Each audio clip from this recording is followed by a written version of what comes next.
Hey, your car guy, Bill DeBoer, over here at DeBoer's Auto. I just wanted to make a quick video for everybody today and talk about engine replacement versus buying a new car.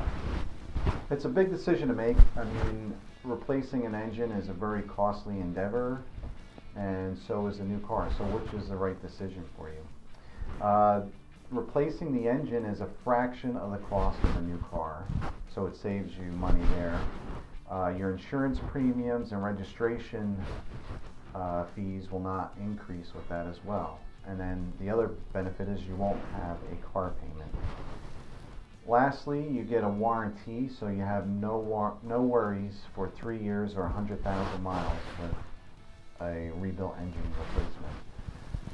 And the other side benefit of it is it's also environmentally friendly. So the remanufacturing of an engine uses an existing engine block that had already gone bad on somebody else's car, so they rebuild that one. So it's saving the environment on that end, and it's also less energy to rebuild a new engine versus building a whole new car. So head on over to www.deboersauto.com and check us out there.